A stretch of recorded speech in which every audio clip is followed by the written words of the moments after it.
পর্দার আড়ালে বিশ্ব রাজনীতিকে নতুন করে সাজানোর জন্য একটা কৌশলগত পরিকল্পনা তৈরি হচ্ছে আর এই প্ল্যানটা কিন্তু বিশ্বজুড়ে ক্ষমতার ভারসাম্যকেই একদম বদলে দিচ্ছে।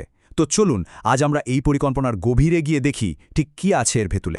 আমাদের আজকের আলোচনার একেবারে কেন্দ্রবিন্দুতে আছে এই প্রশ্নটা, মানে গত কয়েক দশক ধরে বিশ্ব রাজনীতিতে যে দেশটির কথাই ছিল শেষ কথা, সেই আমেরিকার একছত্র আধিপত্য কি সত্যিই এখন একটা বড়সড় চ্যালেঞ্জের মুখে পড়েছে? তো এই পরিকল্পনার প্রথম স্তম্ভটা হলো মিলিটারি পাওয়ার, মানে সামরিক শক্তি। দেখুন, গ্লোবাল পাওয়ার হতে গেলে একটা মজবুত সামরিক ভিত্তি থাকাটা খুবই জরুরি, আর রাশিয়া ঠিক সেই পথেই এগোচ্ছে। একটা প্রশ্ন আসে, আমেরিকা কেন রাশিয়াকে সরাসরি আক্রমণ করতে দুবার ভাবে? এর একটা বড় কারণ হলো রাশিয়ার কাছে আছে বিশ্বের সবচেয়ে বড় পারমাণবিক অস্ত্রের ভাণ্ডার। কিন্তু আসল খেলাটা সংখ্যার না, আসল খেলাটা হলো টেকনোলজির। আর এই টেকনোলজিটাই হলো হাইপারসোনিক মিসাইল। ভাবুন তো একবার, এই মিসাইলগুলো শব্দের চেয়েও কয়েক গুণ বেশি গতিতে চলে। এর ফলে কি হয়? আমেরিকার সবচেয়ে উন্নত ডিফেন্স সিস্টেমও এটাকে মাঝপথে আটকাতে পারে না। আধুনিক যুদ্ধক্ষেত্রে এটা একটা বিশাল ব্যাপার। আর এটার কারণেই কিন্তু একটা বিশাল স্ট্র্যাটেজিক ইমব্যালেন্স তৈরি হয়েছে। বলতে পারেন, যুদ্ধের ময়দানে রাশিয়া এমন একটা চেকমেট দিয়ে রেখেছে যা আমেরিকার সামরিক পদক্ষেপ নেয়ার অপশনগুলোকেই অনেকখানি সীমিত করে দেয়। আচ্ছা, মিলিটারি পাওয়ার তো গেল, এবার আসা যাক দ্বিতীয় স্তম্ভে। এই স্তম্ভটা সোজা টার্গেট করে আমেরিকার সবচেয়ে বড় অস্ত্রকে, তার অর্থনীতিকে।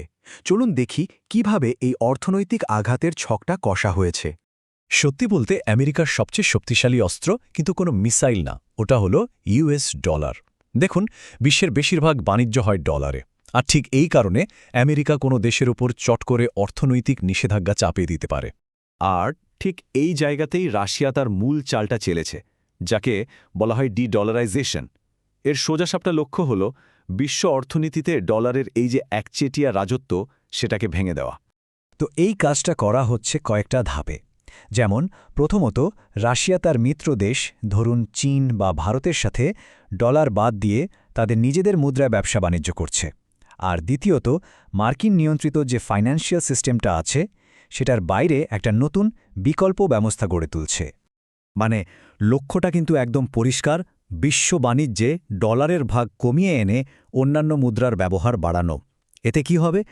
ধীরে ধীরে আমেরিকার অর্থনৈতিক ক্ষমতা দুর্বল হয়ে পড়বে, কারণ ডলারের প্রয়োজন যত কমবে আমেরিকার প্রভাবও ততটাই কমবে। আচ্ছা, দুটো স্তম্ভ তো গেল, এবার আসি ফাইনাল পিলারে বা তৃতীয় স্তম্ভে। আর এটা হলো একটা নতুন বিশ্বজোট তৈরি করা, যার মূলে আছে কূটনীতি আর জ্বালানি। দেখুন, রাশিয়া হলো বিশ্বের অন্যতম বড় এনার্জি সাপ্লায়ার। ইউরোপ আমেরিকার খুব কাছের বন্ধু হতে পারে, কিন্তু রাশিয়ার গ্যাস ছাড়া তাদের অর্থনীতি চালানোটা বেশ কঠিন।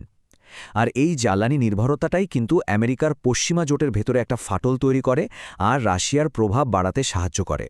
এই পুরো কৌশলের আসল লক্ষ্যটা কি জানেন? একটা মাল্টিপোলার বা বহুমাত্রিক বিশ্ব তৈরি করা। মানে এমন একটা বিশ্ব ব্যবস্থা যেখানে শুধু আমেরিকায় পৃথিবীর একমাত্র নিয়ন্ত্রক থাকবে না, বরং ক্ষমতা থাকবে আরও বেশ কয়েকটি দেশের বা ব্লকের হাতে। অবশ্যই এই বিশাল পরিকল্পনাটা বাস্তবায়নে রাশিয়া কিন্তু একা নয়। চীন, ইরান এবং ব্রিক্সের মতো শক্তিশালী পার্টনারদের সাথে নিয়ে তারা এটাই প্রমাণ করতে চাইছে যে পশ্চিমের বাইরেও একটা শক্তিশালী জগৎ আছে, যারা আমেরিকার একক রাজত্ব আর মেনে নিতে রাজি না। তাহলে এই যে তিনটি স্তম্ভ আমরা দেখলাম, সামরিক চেকমেট, অর্থনৈতিক পাল্টা আক্রমণ এবং নতুন বিশ্বজোট, এই সবগুলো মিলে বিশ্ব রাজনীতিকে একটা নতুন মোড়ে দাঁড় করিয়ে দিয়েছে। একটা ব্যাপার কিন্তু ক্রমশ পরিষ্কার হয়ে উঠছে যে আমেরিকার একক আধিপত্যের দিনগুলো হয়তো সত্যিই শেষের দিকে। কিন্তু সবশেষে একটা প্রশ্ন থেকেই যায়, রাশিয়ার এই যে মাস্টার প্ল্যান, এটা কি শেষ পর্যন্ত একটা সম্পূর্ণ নতুন বিশ্ব ব্যবস্থা তৈরি করতে পারবে? এর উত্তরটা সম্ভবত একমাত্র সময়ই দিতে পারবে।